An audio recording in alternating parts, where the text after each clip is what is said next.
तकलीफ और दर्द किसके जीवन में नहीं है? सबके जीवन में है। उस दर्द को भूलकर उस टारगेट को याद कर लूं तो मुझे लगता है वो दर्द बहुत छोटा है। आज भी मेरे हाथ में वो ठेला है, ये कभी इसको मैं कम नहीं होने दिया। मैं हमेशा ऐसे करते रहता हूँ, इसको हमेशा ऐसे खोजते रहता हूँ ताकि ये मुझे याद रहे कि मैंने ये जीवन में ये जो ठेला है ये हमेशा याद रखेगा मुझे मेरे जीवन क्या था। एक कैसेट विक्रेता था, नाम नहीं लूंगा, मीडिया है, उन्होंने मेरे मुंह पे कैसे फेंका था और मेरे माँ को गाली दी। उस दिन रोया बहुत था। मैं लगातार ठंडी के दिन में एक गमछा ओढ़कर 3 दिन तक उस टेबल पे सोया था केसर की दुकान के बाहर, ताकि मेरा एक केसर रख लिया उसने लिया और उस बेचारे ने मेरा बहुत हेल्प किया। उस आदमी का नाम है रिंकू। तो ये जीवन है और मुझे लगता है कि वो संघर्ष नहीं था, वो मेरा एक प्रोसीजर था जो मुझे यहाँ तक लेकर। मुझे 1 2 3 पता नहीं था, डांस मास्टर 1 2 3 बोल रहा है और मैं खड़ा हूँ। सर क्योंकि नाचो तो बोली, सर नाचो बोलिए ना, 1 2 3 4 नहीं समझ में आता है। मैंने आपके बारे में बहुत कुछ सुना है, बहुत सारे वीडियोस देखे हैं, बहुत पढ़ा है, लेकिन आज जब मैं आया, कुछ प्रोड्यूसर्स डायरेक्टर के साथ बैठे हुए थे और आपने 2 मिनट में एक सांस में एक 10 मिनट का जो क्या कहते हैं मोनोलॉग होता है अपनी फिल्म का, उसकी स्क्रिप्ट सुना दी पूरी। सबसे पहले तो एबीपी न्यूज देखने वाले जितने भी श्रोता हैं सबको पैर छू के प्रणाम। देखिए, सबसे बड़ी चीज है कि हमारा जीवन वही है और हमें काम करना है, तो हम जब काम की बात ही नहीं करेंगे तो फिर हम करेंगे क्या? तो मेरे जीवन में हमेशा ऐसा रहा है कि मैं कोई भी काम करता हूँ तो कम से कम अगर एक गाना भी है तो उस पर डिस्कशन कम से कम 2 घंटे तो करूंगा, क्योंकि उसका आगे क्या होगा, पीछे क्या होगा, उससे लोगों का मनोरंजन हो पाएगा नहीं हो पाएगा, क्योंकि जो हम करें उसका रिजल्ट नहीं है तो फिर कोई मतलब नहीं।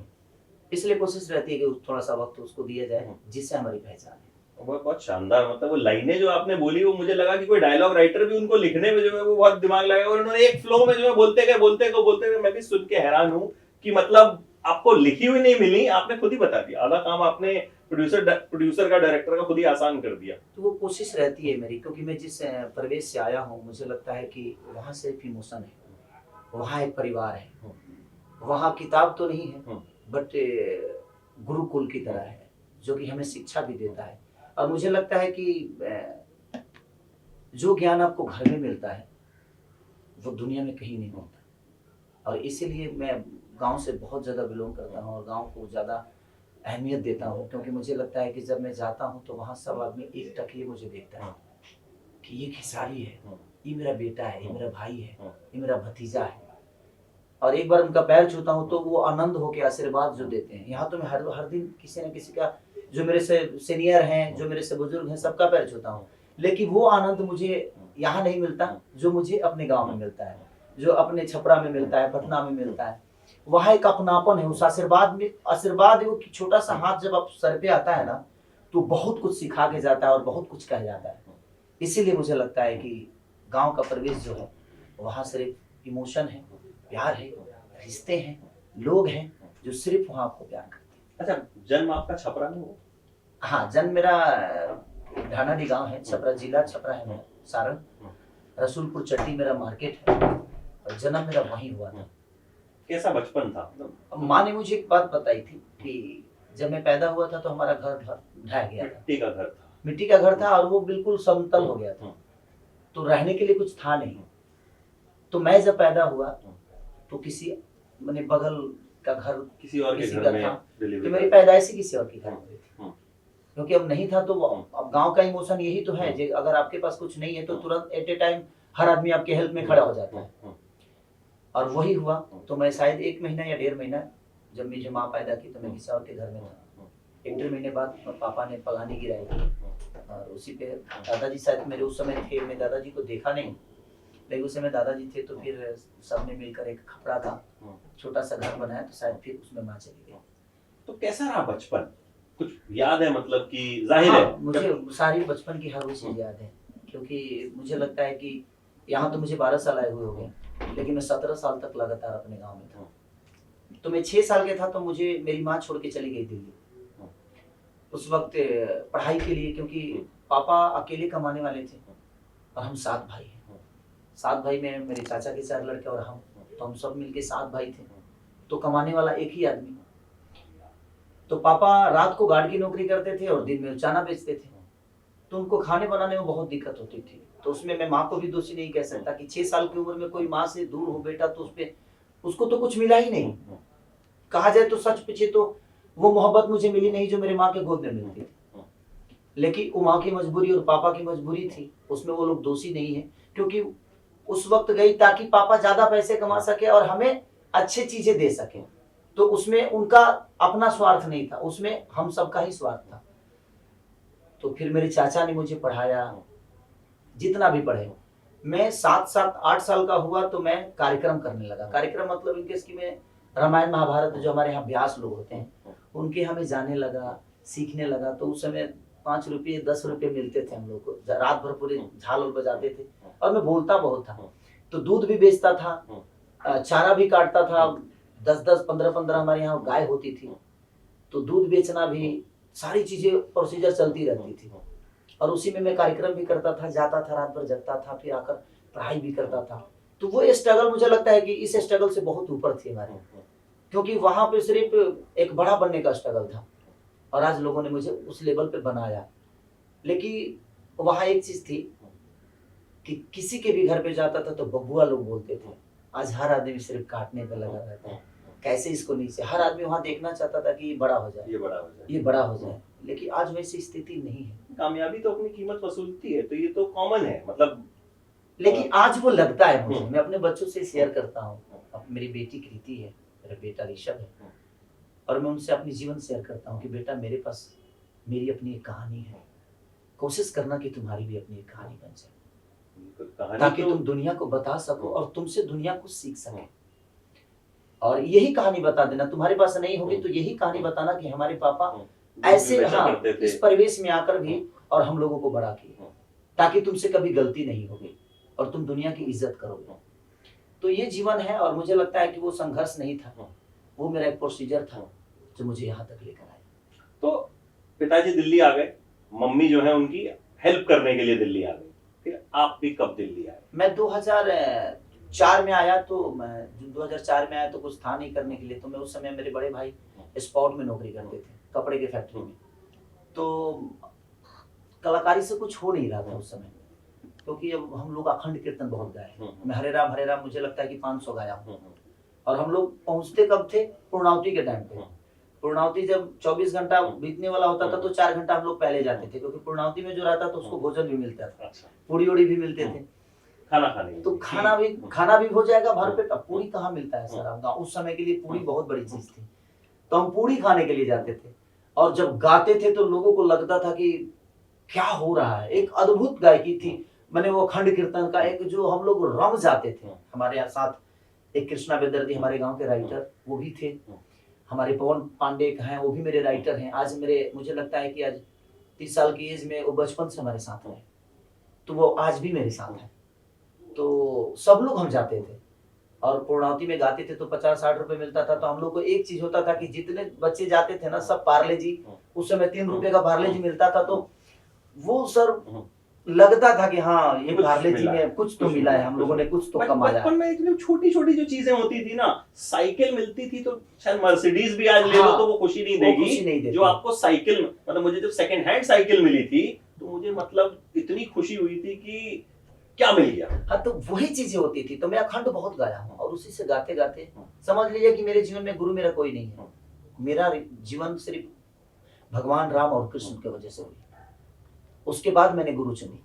मैं अखंड कीर्तन गाने लगा, गाते गाते फिर मैं 82 में गया, गाते गया। लेकिन फिर भी 500 में साटा होते थे हमारा, दुगोला का 1000 1100 बहुत हो गया।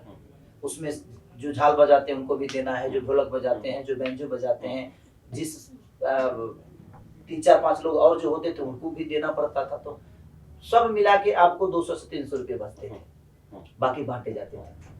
तो दूध बेचते बेचते ये भी चल रहा है, वो भी चल रहा है, ये भी चल रहा है, पढ़ाई भी चल रही है, सब कुछ चलते चलते 2004 में मैं चला गया तो दिल्ली। 2004 में जब आप आए तो उस वक्त पढ़ाई छोड़ दी आपने? हाँ, उस समय पढ़ाई था लेकिन कम था। फिर लगा जी अब मम्मी पापा का दबाव। उस समय मुझे लगता है कि मैं 14 साल का हो गया था, तो मैं सीखने लगा, धागा कटिंग करने लगा। पापा 4 भैया के साथ खाना भी बनाता। हाँ, तो उसके बाद का था। अच्छा। ये प्रोसीजर उसके बाद का था। फिर मुझे लगा जी नहीं यार, मैं ये करने के लिए नहीं आया। फिर मैं गया 2005 में, मैंने मैट्रिक की परीक्षा दी परीक्षा देने के बाद उस समय भी आया तो फिर पापा उस समय लिट्टी का दुकान कर चुके थे, तो 6 महीने में लिट्टी बेचा और स्ट्रगल करता गया। फिर कैसेट गाया 10,000 रुपये लगा के, कैसेट भी फ्लॉप हो गया मेरा। तो पापा का एक अलग डांट होता था कि बता 10,000 रुपये उस समय बहुत कीमत होते थे। वो 10,000 पापा के ही पैसे थे। पापा से मांगे पापा माने नहीं, बोले कि तू फ्लॉप करा देगा कैसेट। हम इतना क्यों कमजोर समझते हैं, और सच में फ्लॉप हो गया वो। तो शादी से पहले मैंने एक कैसेट गाई, लेकिन फ्लॉप हुआ। फिर पापा गुस्से में मेरी शादी तय कर, और मेरी शादी हो गई बहुत अच्छे में। शादी होने के बाद अब फिर एक जिम्मेदारी और बढ़ गया कि बीवी आ गई है, और पूरी फैमिली का कि अब कमाओ, क्योंकि अब परिवार भी आ गया। तो फिर मैं वहां से गया दिल्ली और लिट्टी चोखा बेचने लगा। 2006-2007 लगातार मैंने 2.5 साल, 6 महीने इधर और 2 साल उधर लगातार लिट्टी चोखा बेचते गए। आज भी मेरे हाथ में वो ठेला है, ये कभी इसको मैं कम नहीं होने दिया। मैं हमेशा ऐसे करते रहता हूँ, इसको हमेशा ऐसे खोजते रहता हूँ, ताकि ये मुझे याद रहे कि मैंने जीवन में ये जो ठेला है ये हमेशा याद रखेगा मुझे, मेरे जीवन क्या थी। फिर मैं महेश परदेसी एक हमारे राइटर हैं, वो एक छोटे भाई की तरह मुझे मोहब्बत दिए, बड़े प्यार दिए। उन्हीं के साथ रहता था, उनका कपड़ा भी धोता था शादी के बाद फिर उनका पैर भी दबाता था। तो वो आनंद मिलता था कि मैं कंपनी में और एक बड़े राइटर के साथ हूँ। दिल्ली में? हाँ, दिल्ली में। उस समय वो राधेश्याम रसिया के राइटर थे, तो एक बड़े स्टार के राइटर थे। तो मुझे भी लगता था यार मेरा भी कुछ भला हो जाएगा। उस कंपनी में समझ ली कि एक नौकर के तौर पे था, लेकिन वो कभी मुझे नौकर नहीं समझे, वो हमेशा एक भाई की तरह मुझे मानते थे। तो मैं उनका हाथ बढ़ाता था कि खाना बनाना, झाड़ू पोछा करना, सब करना मैं करता था। फिर वहाँ एक कैसेट गाया, सुलगन में शादी रचा ले, तो उसी मास्टर को कहीं और बेचा गया तो वो थोड़ा सा चला वो। उसके बावजूद फिर से स्ट्रगल मेरी शुरू हो गई कि वो भी पैसा मैं 26,000 रुपये लगा के ही गाया था। और कैसे अपना पैसा, वो भी पिताजी से। हाँ, वो भी पिताजी से। मात्र उसमें 5,000 की 10,000 रुपये लिया था, बाकी 15,000 में कार्यक्रम कर करके जोड़ा था मैं। और लिट्टी में से कुछ चुरा के पैसे 20 रुपए 25 रुपए, जैसे 100 रुपए 150 रुपए की बिक्री होती थी, तो उसमें से 20 रुपए मार देता था मैं। तो ये सब जुगाड़ करके, फिर मेरे पास पैसे नहीं होते थे, तो मैं उस समय होता क्या था कि सहारा क्या था कि 6 किलोमीटर आपको अब जाएंगे तो 3 रुपए लगेगा। तो उस समय आदमी पैदल सफर करता था, 6 किलोमीटर 7 किलोमीटर 10 किलोमीटर में पैदल सफर करता था। और करते करते फिर चीजें होते गई। फिर मैंने उस कैसेट को गाया, तो फिर मैंने उस कैसेट को खरीद कर मैं खुद ही दुकानों पे लेकर जाता था। पोस्टर हर दुकान पे चिपकाता था, उस समय ऑडियो था, तो चिपकाता था। तो चिपकाने के बाद कितने लोग मेरी माँ को गाली देते थे, क्योंकि मेरी गायकी बहुत स्ट्रॉन्ग नहीं थी। उस समय व्यास के गाने वाला और मैं लोकगीत गा रहा हूँ, वो मेरी विधा से बहुत अलग थी चीजें, क्योंकि व्यास में रामायण महाभारत दुनिया गाती है, तो मेरे गाने का शैली भी उसी टाइप का था, लोकगीत गाने वाला था ही नहीं। तो मेरे आवाज में वो बात थी ही नहीं, और मेरे गायकी में भी वो बात नहीं थी। अब तो गाते गाते आदमी ठीक ठीक गाने लगा, मशीनें भी आ गई। हाँ, अब चीजें समझ गया मैं, उस समय समझ तो थी नहीं। तो कैसे चिपका देता था, लोग फेंक देते थे मेरे मुंह पे। मुझे याद है छपरा में एक कैसेट बिक रहता था, नाम नहीं लूंगा, मीडिया है, उन्होंने मेरे मुंह पे कैसेट फेंका था और मेरे माँ को गाली दी।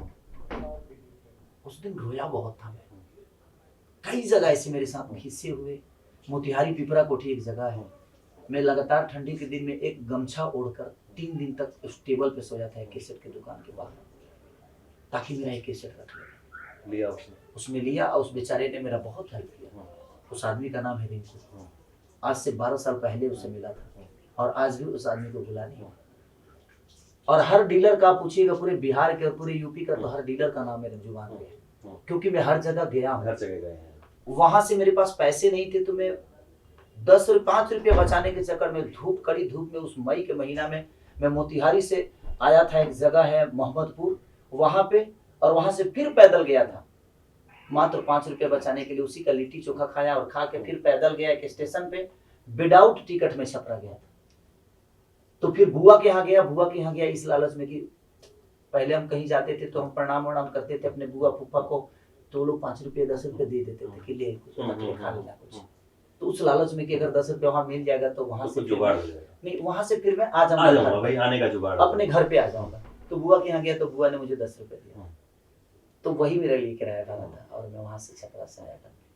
तो वो सारी प्रोसीजर मेरे जीवन में चलती रही।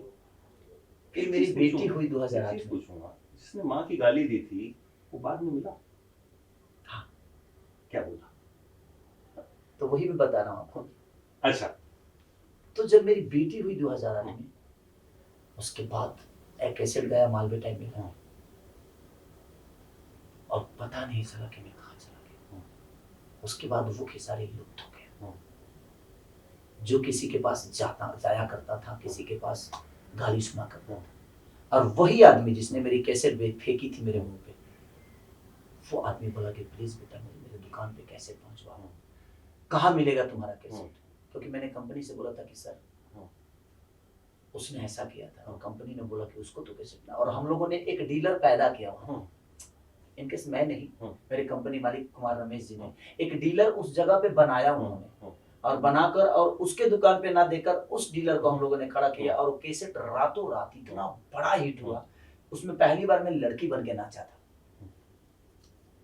और मैं लड़की बना था, और उन लोगों को इतना अच्छा लगा। जो देहाती डांस जो हमारे यहाँ लोग करते हैं, नाच में करते थे, तो हम लोगों ने देखा था वो सब चीजें, तो हमें आती थी, हमारी बॉडी में होती, और मैंने उसी को पर्दे पे उतारा, और लोगों को चीजें नहीं लग गई। भोजपुरी में पहली बार कोई लड़की बना, तो ये चीज खत्म हो गई थी शायद भोजपुरी हाँ, से। वो एक परंपरा रिवाज ही था। खत्म हो गया नाम था। था एक चीज, इस चीज का कुछ मैंने हाँ। मैंने कहीं पढ़ा था, लेकिन शायद मैं भूल रहा हूँ अभी।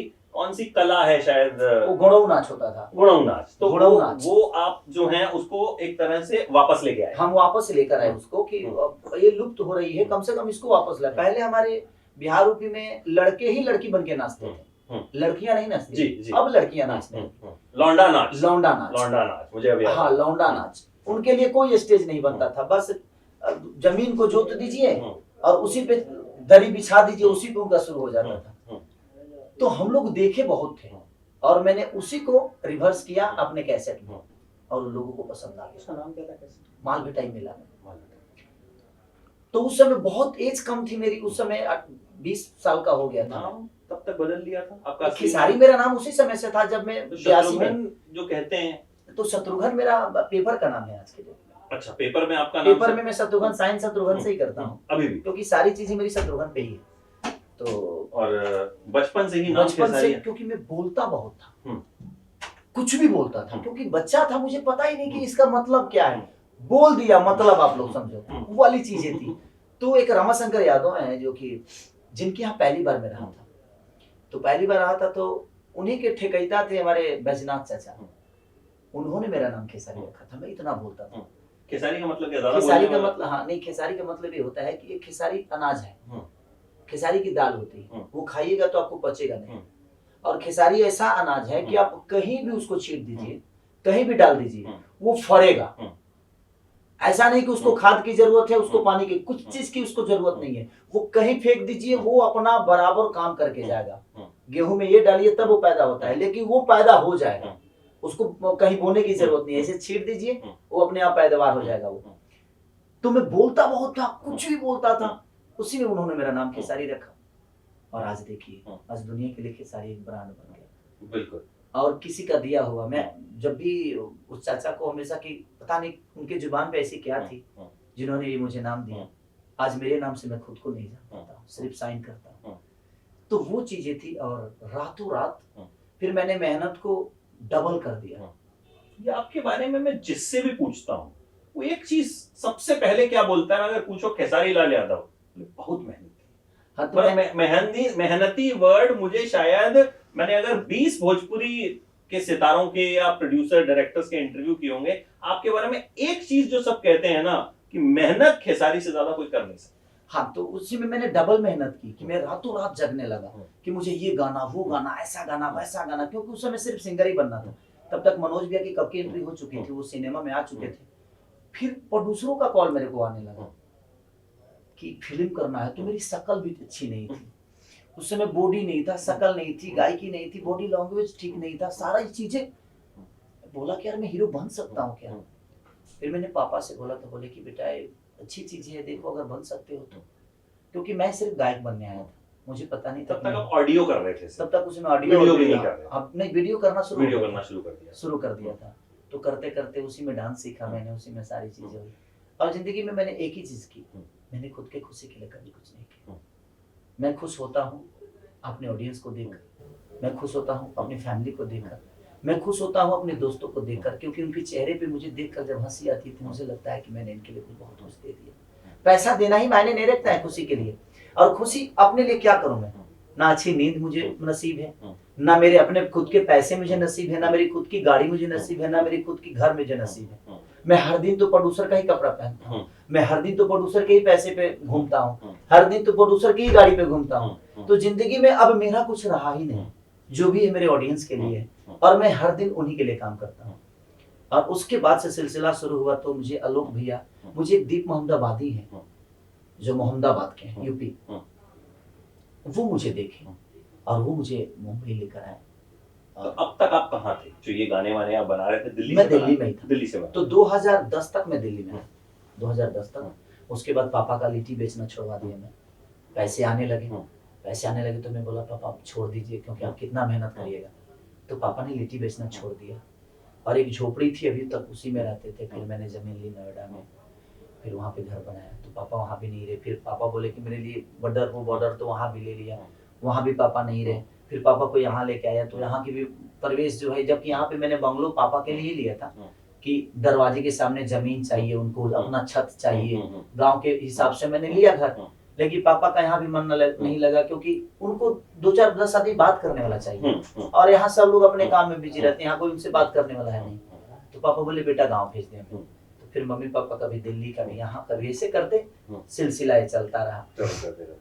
उसके बाद में जब यहाँ आया तो फाइनली मैं मनोज भैया के बंगलों में रहा।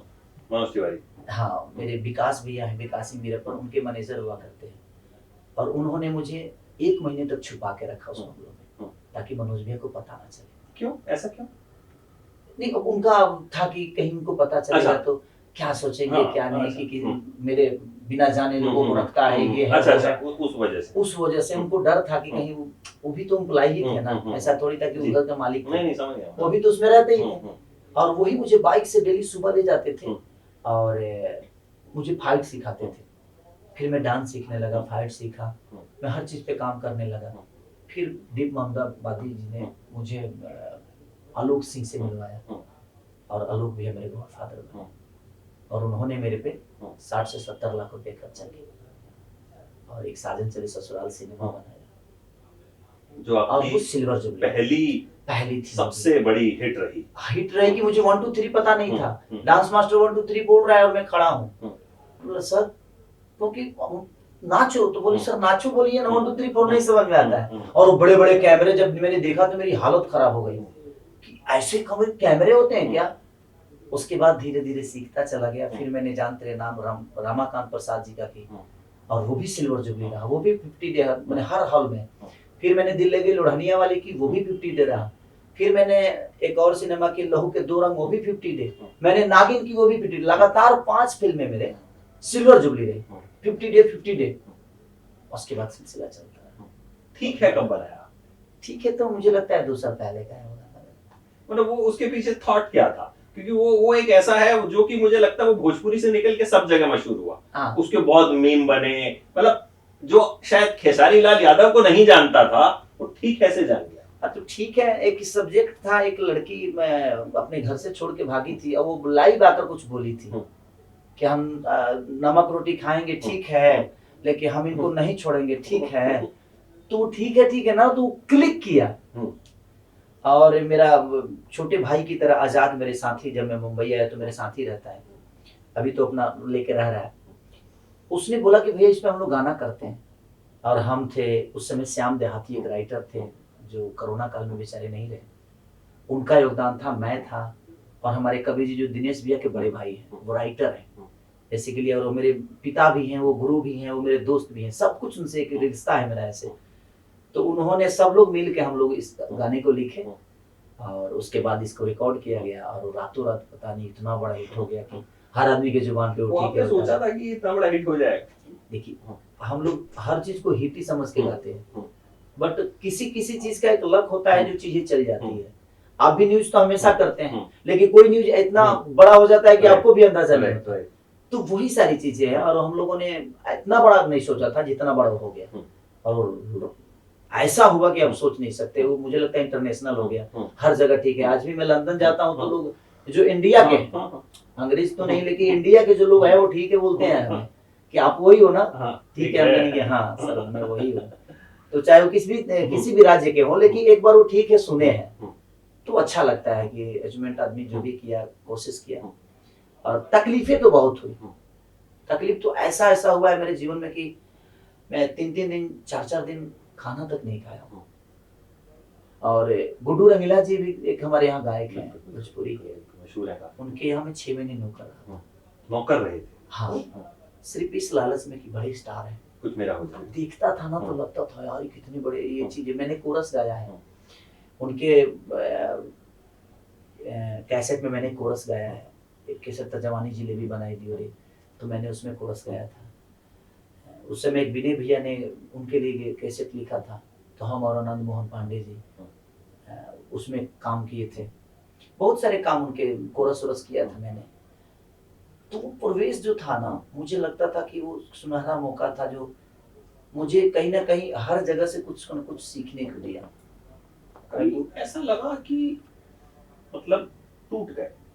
जाहिर है परेशानियां इतनी सारी आई, इंसान है, कहीं ना कहीं एक मौका कभी ऐसा आया जब आपको लगा यार मतलब कुछ नहीं हो रहा है, या मतलब मैं कोई ऐसा हादसा हुआ हो, कोई ऐसा वाकया हुआ हो जो आपके जहन में मतलब रह गया हो कि यार ये बहुत हो गया, मतलब मैं मेहनत इतना किया ना कि मुझे कभी तकलीफ का एहसास ही नहीं हुआ। एक होता है ना कि आदमी तकलीफ को, जैसे मुझे चोट लगती थी ना तो मैं उस चोट को कभी याद नहीं किया। मैं किस काम के लिए जा रहा था वो मुझे याद रहता था, लेकिन मुझे वो कभी चोट याद नहीं थी। मुझे कभी दर्द हुआ ना तो वो दर्द कभी याद ही नहीं रही, क्योंकि मेरे दिमाग में वो दर्द रहता ही नहीं था। वो मेरे दिमाग में वो काम रहता था कि मैं उसके लिए जा रहा हूँ, उसको कितना जल्दी करना है, ये मेरे जहन में हमेशा। और मैं सबको यही बताना चाहता हूँ कि तकलीफ और दर्द किसके जीवन में नहीं है, सबके जीवन में है। उस दर्द को भूलकर उस टारगेट को याद कर लो तो मुझे लगता है वो दर्द बहुत छोटा है। तो बहुत बड़ी बात, बहुत बड़ी सीख है। हाँ, तो मुझे लगता है आपसे ये चीज, क्योंकि जिस तरह की जिंदगी आपकी रही, मुझे लगता है बहुत लोगों को तकलीफ शायद होती है लेकिन टूट जाती है। हाँ, कि नहीं हो रहा। मैं इसीलिए मैंने उस कभी दर्द को याद नहीं किया। हाँ, मैंने अपने जीवन को हमेशा याद रखा। अपने जीवन में मैं क्या किया नहीं किया, मैं कहां से आया, मैं क्या कर रहा था, मेरी औकात क्या थी, मेरी क्षमता क्या थी, क्योंकि मैं जीरो था, एकदम जीरो। अब कहा जाए ना तो ना मेरे पास गायकी थी, ना मेरे पास शकल था, ना पैसे थे, और ना ही कोई अप्रोच था, और ना ही शिक्षा। मैं पढ़ा लिखा भी बहुत कम हूँ, मुझे पता ही नहीं है। आज भी बटा पढ़ के जोड़ नहीं आएगा, क्योंकि मैं कभी पढ़ाई पे फोकस ही नहीं किया, क्योंकि गरीबी इतनी थी कि अब मैं पढ़ूं कि चढ़ूं। ये था कि मैं पढ़ूं, आखिर पढ़ना, पैसे भी तो चाहिए ना पढ़ने के लिए, और वो चीजें थी नहीं तो पढ़ाई कहां से होगी। बेहतर किताब, बेहतर ट्यूशन, बेहतर चीजें के लिए आपको पैसे तो लगेंगे ना। अगर प्राइवेट स्कूल में पढ़ेंगे या सरकारी में, कहीं भी पढ़िएगा आप, तो बढ़िया स्कूल में जाने के लिए पैसे तो लगेंगे आपको। तो मैं कभी पढ़ने पे ध्यान नहीं रखा, क्योंकि वो गरीबी थी। शायद मेरे पास, पापा के पास भी अगर कुछ होते तो उनको एक बच्चा को तो पढ़ाना नहीं था, 7-7 बच्चों को पढ़ाना था, और एक आदमी कमाने वाला था। तो उसमें मैं पापा को गलत नहीं ठहरा सकता, क्योंकि उनको तो सारे बच्चों को भविष्य तय करना है ना। लेकिन सारे भाई हमारे जितने पढ़े, कोई 5 पढ़ा, कोई 7 पढ़ा, कोई 2 ही लोग हमारे घर में मैट्रिक किए 5-7 भाइयों में, बाकी कोई 5, कोई 3, कोई 4, कोई 2, इसी टाइप से सबके सब हम मैट्रिक किए, वो भी सेकंड डिवीजन।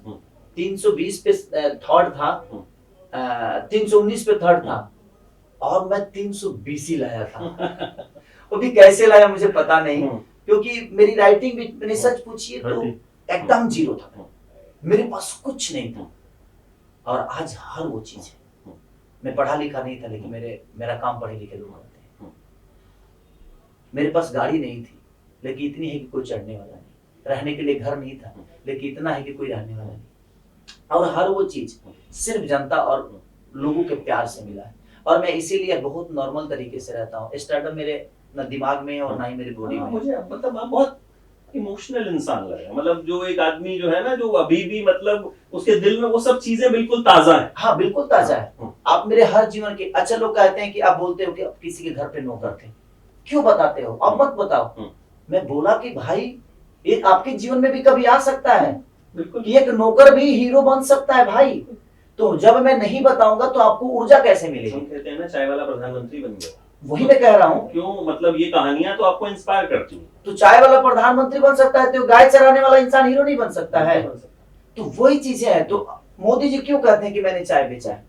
कि आपके अंदर अगर क्षमता है तो आप चाय बेचकर भी दुनिया को नेतृत्व कर सकते हो, आप देश चला सकते हो।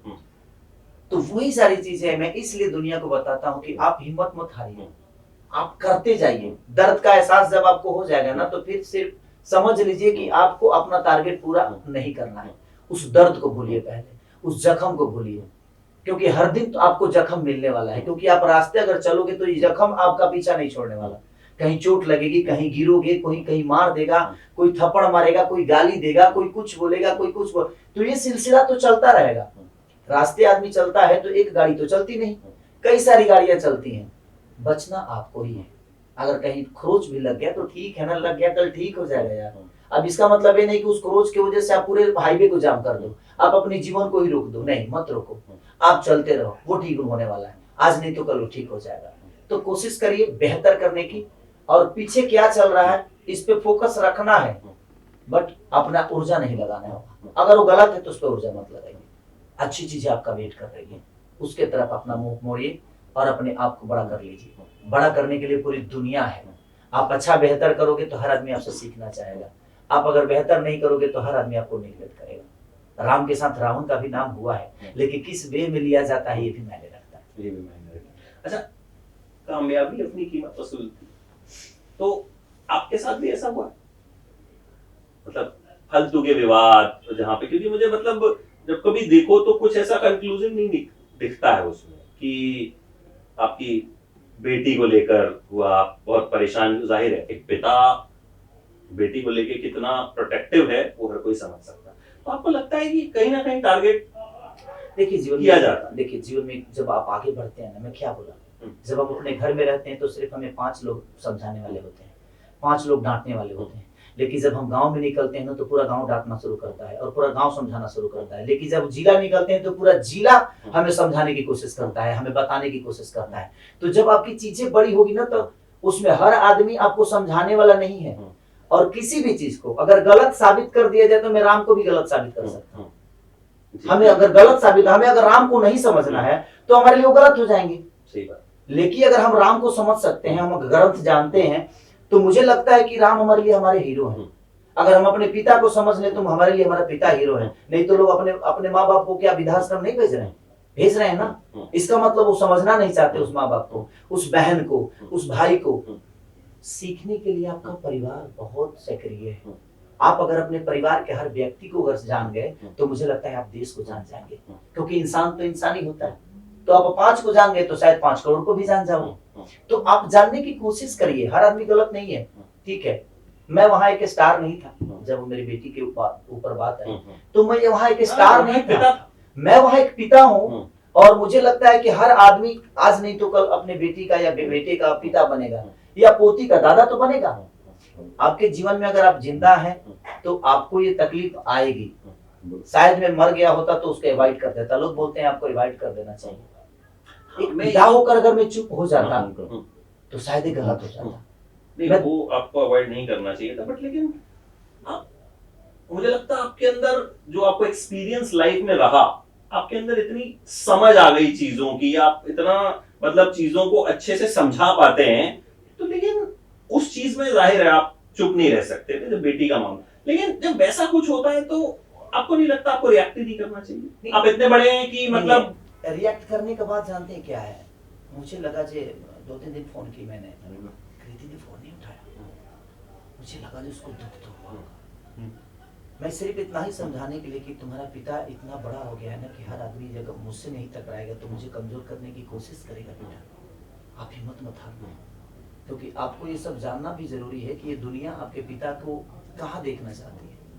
अगर मुझे 10 लोग गाली देने वाले हैं तो मुझे लगता है 10 करोड़ प्यार करने वाले भी हैं। तो आप उस 10 करोड़ की बातें करो और 10 करोड़ को समझो, शायद जीवन में कभी तकलीफ नहीं होगी। मैं भी टूट गया था थोड़ा देर के लिए एक पिता होने के नाते, और अब मुझे लगता है कि अब करियर में कभी रिएक्ट नहीं करूंगा, क्योंकि मुझे पता है कानून का मतलब क्या होता है। और कानून गलत लोगों को साथ तो देगा नहीं, तो हम कानून का सहारा लेंगे और हमने लिया भी। और अब हर वक्त कानून का ही सहारा लूंगा, अब बोलूंगा नहीं।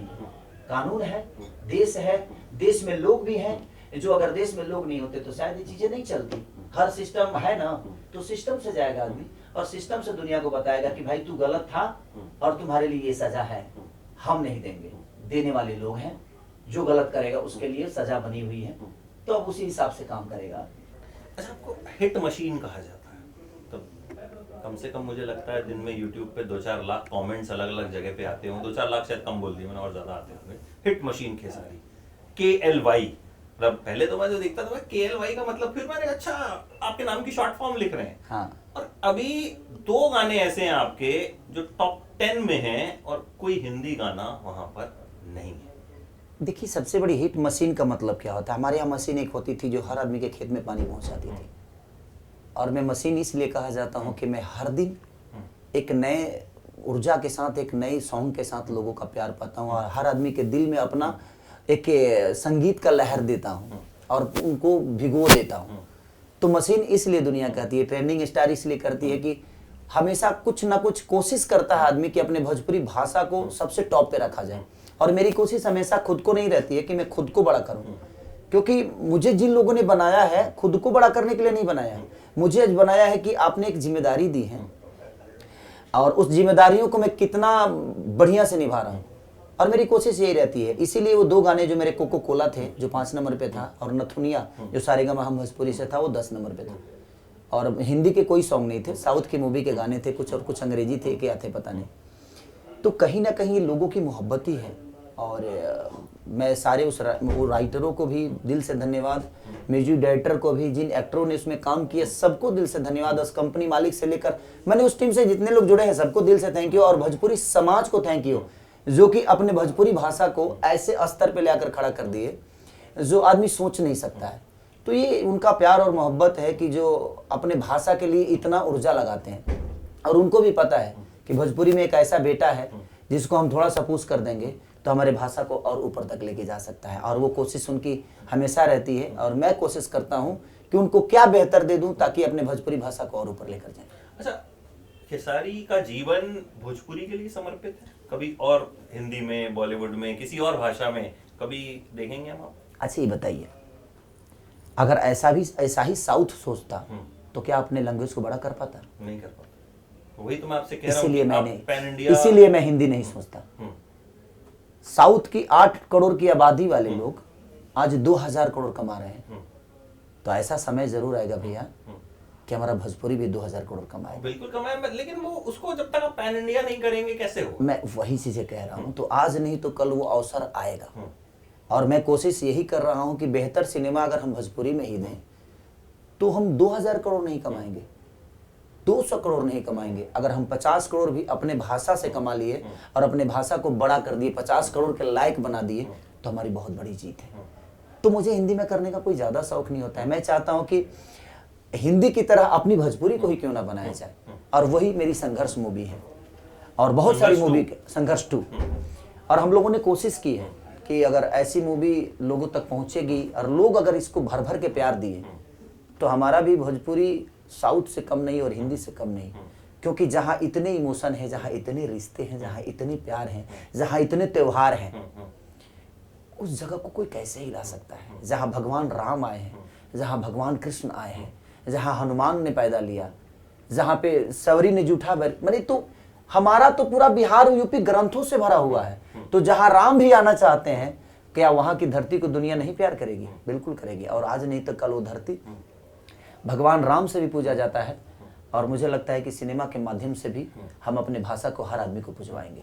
कोशिश है, बशर्ते अब जब तक पब्लिक का सपोर्ट नहीं होगा, जब तक पब्लिक हॉल तक नहीं जाएगी, जब तक आज यूपी में सिनेमा को बहुत प्राथमिकता दिया जा रहा है, शूटिंग में भी बहुत सहयोग मिल रहा है, लेकिन सहयोग मिलने से नहीं है। मेरे कहने का मतलब कि सामान तो आप बनाने का मुझे परमिशन दे रहे हो, लेकिन बेचने के लिए दुकान नहीं दे रहे। बेचने के लिए दुकान नहीं दे। तो जब आप बेचने के लिए दुकान ही नहीं रखिएगा तो हम सामान बनाकर करेंगे क्या? तो मैं दोनों सरकार, यूपी बिहार के दोनों सरकार से अपील करना चाहता हूं कि जितने शिद्दत से आप हमें सब्सिडी दे रहे हो, उतने शिद्दत से हॉल और थिएटर का भी ख्याल रखा जाए, ताकि लोग बेहतर से बेहतर चीजें अपने, अब सामान खरीदने के लिए दुकान तो चाहिए ना, हम बेचेंगे कहाँ उसको? तो हमारा कहना है कि मैंने रवि भैया से भी बात किया था इस मैटर पे, मैं बोला कि आप इस चीज को पहुंचा सकते हैं मुख्यमंत्री जी के लिए मैंने परसों अपने जितेंद्र बड़े भाई हैं, वो मेरे जो आज कला संस्कृति मंत्री हैं हमारे बिहार के, मैंने उनसे भी ये बोला कि भैया सब्सिडी यहाँ भी हो रही है, लेकिन मैं चाहता हूँ कि थिएटर का भी ख्याल रखा जाए, ताकि हम बना तो रहे हैं पर बेचने का जो सुविधा है वो बहुत लोचर है थोड़ा सा, तो उस पर भी आप लोग फोकस करिए, ताकि हमारे यहाँ 400, 500, 1000, 2000 हॉल होंगे तो शायद हम लोगों को ज़्यादा से ज़्यादा बुला पाएंगे। हॉल ही नहीं है, थिएटर का व्यवस्था अच्छा नहीं है, तो लोग नहीं आ पाएंगे। तो आप कोशिश करिए कि अगर माल बनवा रहे हैं तो बेचवाने का भी मॉल हमें दिया जाए। एक और सवाल मैं आपसे जरूर करना चाहूंगा कि एक भोजपुरी इंडस्ट्री की जो इमेज को लेकर होता है हर बार, अश्लीलता हर जगह होती है, ऐसा नहीं है, हर इंडस्ट्री में हर तरह की फिल्में बनती हैं, सोशल मीडिया पे तमाम तरह के ऐसे लोग होंगे जिनका भोजपुरी से लेना देना नहीं है, वो बहुत अश्लील वीडियोस भी डालते हैं सब, पर भोजपुरी को इतना बदनाम क्यों किया? देखिए एक बात बताएं आपसे, भोजपुरी बदनाम आज भी नहीं है और कल भी नहीं था। भोजपुरी एक बहुत प्यारी मीठी भाषा है। बिल्कुल है, लेकिन कहीं ना कहीं अब लोगों मैं ने बताता हूं एक आपको, इमेज बना ली है कि भोजपुरी में अश्लीलता होती है। नहीं तो मैं बताता हूं आपको, जब से YouTube आया है ना तभी से भोजपुरी अश्लील है, क्योंकि यहाँ कुछ लोग ऐसे हैं जो गलत टैग देके अपने चैनल को चलाने के लिए, अपने व्यूअर बढ़ाने के लिए किसी को कुछ बोलना है ताकि उस पर कंट्रोवर्सी हो और हमारा 2 पैसे हमारा घर का खर्चा चले, तो वो अपने आप को बड़ा करने के लिए किसी को छोटा बना देते हैं। और इनको पता नहीं है कि वो खेसारी को नहीं बोल रहे हैं, वो अपने भाषा को बोल रहे हैं। अगर उनके समझ अगर हो जाए तो शायद ये चीजें गलत नहीं होगी। तो हम अपना घर चलाने के लिए पूरे भोजपुरी को गंदा कर जाते हैं। अगर आप गलत चीज को प्रमोट करोगे तो दुनिया उसी पे फोकस करेगी।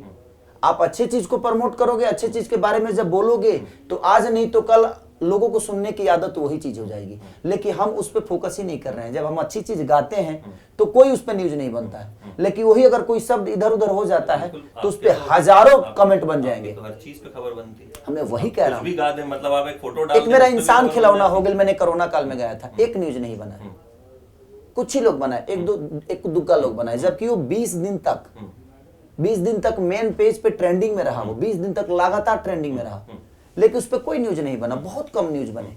लेकिन वही कोई अगर तड़क भड़क गाना हम गा देते हैं, कई बार जानकारी भी अच्छा ये बताइए सर, उस गाने की जानकारी आपको नहीं है, लेकिन वही मैं दूसरा गाना गाता हूं तो उसकी जानकारी कैसे आपको होती है?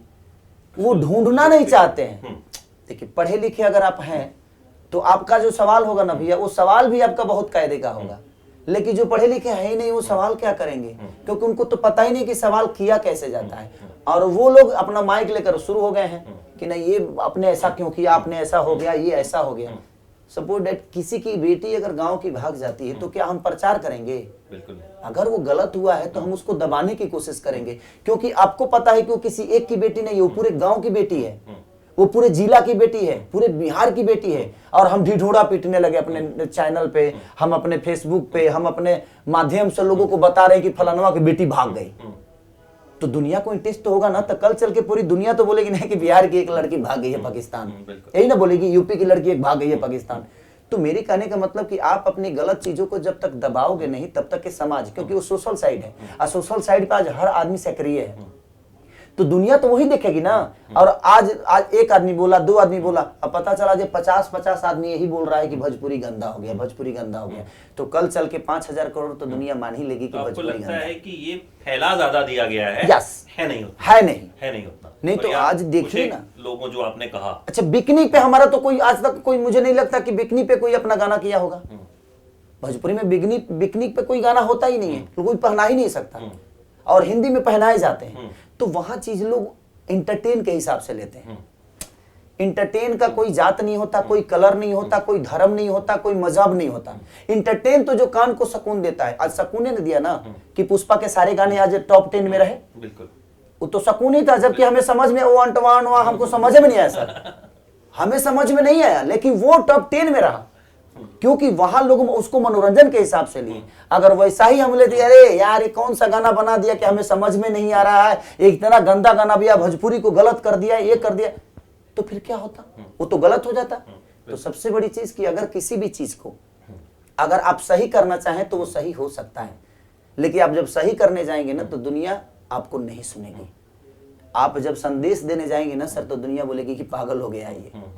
इसीलिए दुनिया संदेश देना नहीं चाहती है, अच्छी चीजों पे बात नहीं किया जा रहा है, वहां गलत चीजों को प्रमोट करके और अपनी चीजों को, भोजपुरी के लोग ही बदनाम हाँ वही चीज है जो समाज के, देखिए ज्ञानी वो होता है जो ज्ञान की बातें करता है, ज्ञानी वो नहीं होता है जो बुराई की बातें करता है। हम जब भगवान की चर्चा करेंगे तो मुझे लगता है कि भगवान के बारे में जब बताएंगे तो लोग भगवान के बारे में ही जानेंगे, लेकिन जब हम रावण की चर्चा करेंगे तो लोग रावण की ही बातें करेंगे। तो चर्चा आप जहां करेंगे वहीं आपका वो खर्चा होगा, और चर्चा जिस चीज का नहीं होगा उसका खर्चा कहां से होगा।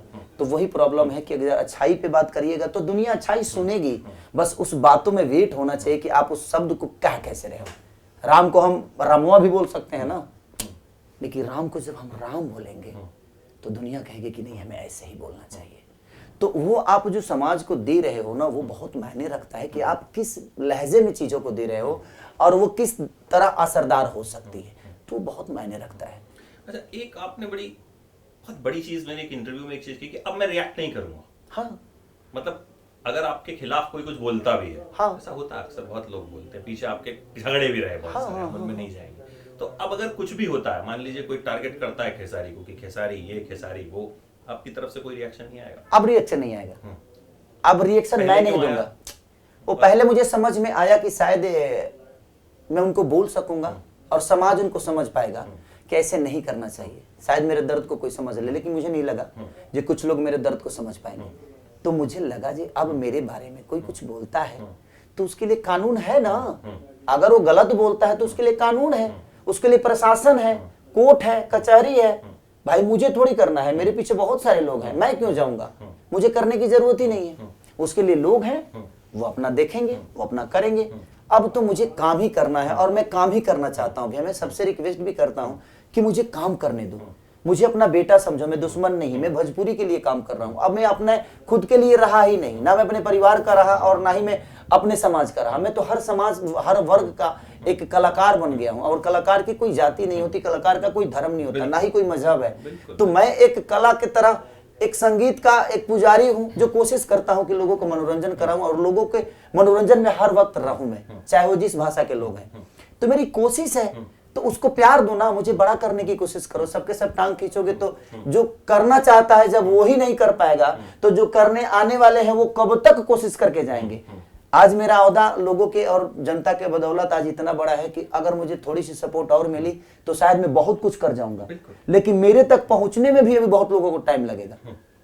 नहीं तो पता चला जी आप उसको यहां तक पहुंचाने में 20 साल बर्बाद कर दिया आपने। तो जो वहां तक पहुंचा है तो कोशिश ये करो कि थोड़ा सा अगर हम पुश कर देंगे तो यह लड़का और आगे जाएगा और अपनी भाषा को और बड़ा करने की कोशिश करेगा। मैंने सवाल आपसे पता क्यों किया, आपका इंटरव्यू लिया और आपकी बातें सुनी, शायद इंटरव्यू हमने जितनी देर लिया उससे ज्यादा देर हमने बातें भी की। हाँ, तो मुझे लगा यार ये आदमी ना अपनी उम्र से बहुत ज्यादा मैच्योर है। अरे नहीं यार, लोगों ने सिखाया मुझे। हाँ, मैं ज्ञानी हूं नहीं, इसीलिए मुझे लगा कि अगर इतना मैच्योर है तो फालतू में रिएक्ट क्यों करता है, इसलिए मैंने ये चीज आपसे नहीं रिएक्ट करने का, क्योंकि मैं वहां मैच्योर। देखिए एक बात बताऊं आपसे, जब तकलीफ होती है ना और जहां बच्चों की बातें आती है सर, वहां सब मैच्योरिटी खत्म हो जाती है। नहीं मैं बच्चों की वो एक इमोशन जो होता है ना अपने परिवार के बदौलत, एक बेटी के प्रति, हम कितना भी ज्ञानी क्यों ना हो, लेकिन जब हमारी बेटियां चाहे हमारे बच्चे जब गलत कर जाते हैं ना तो हम कितना भी समझदार हैं लेकिन आंखों में आंसू तो आ ही जाती है। नहीं मैं वो आपकी बात, मैं जो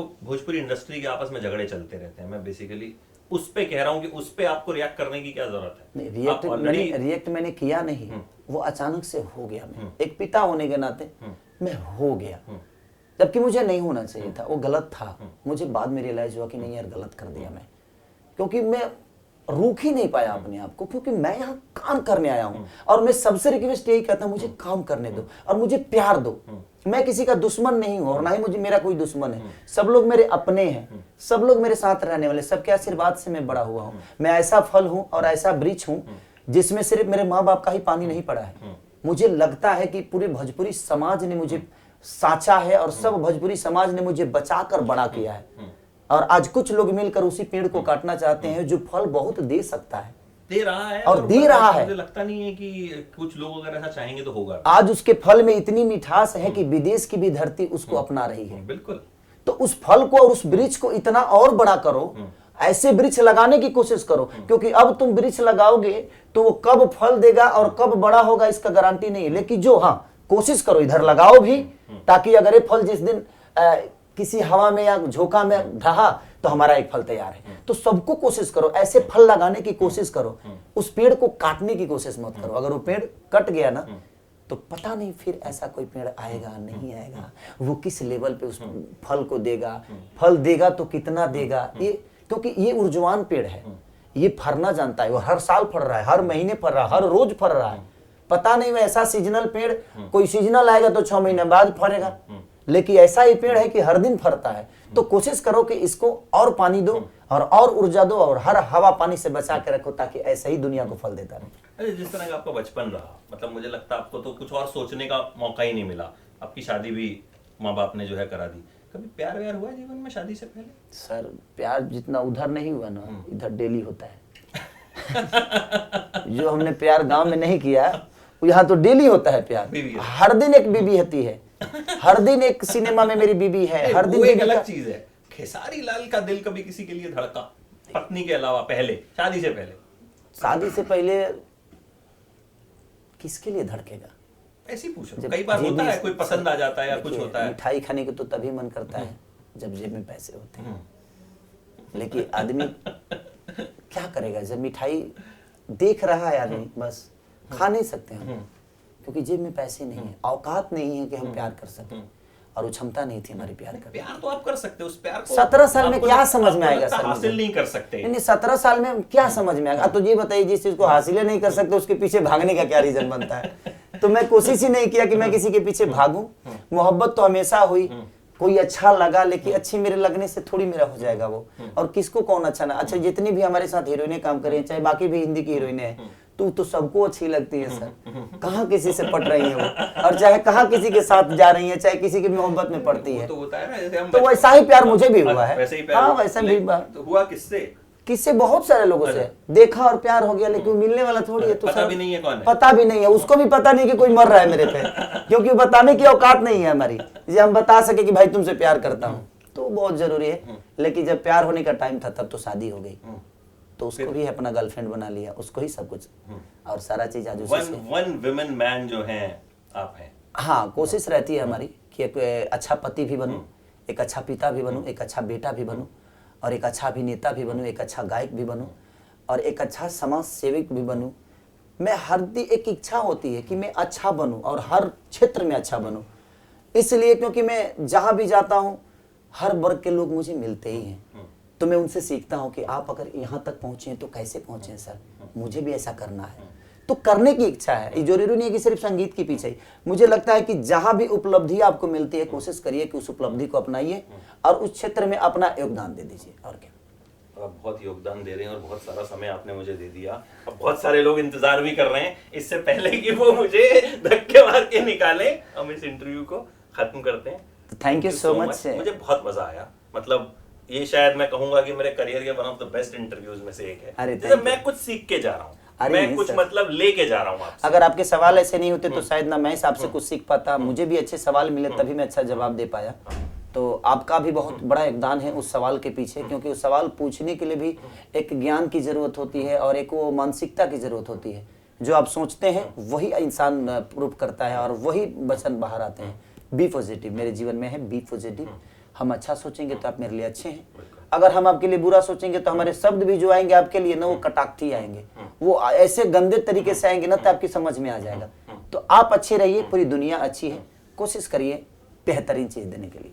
बिल्कुल, और अब हम मिलते रहेंगे क्योंकि मुझे लगता है कनेक्शन जो एक डेवलप हुआ है वो आगे रहेगा और आपके स्टारडम में हम आपके साथ रहेंगे। बिल्कुल बिल्कुल बिल्कुल। Thank you so much. Thank you so much, love you.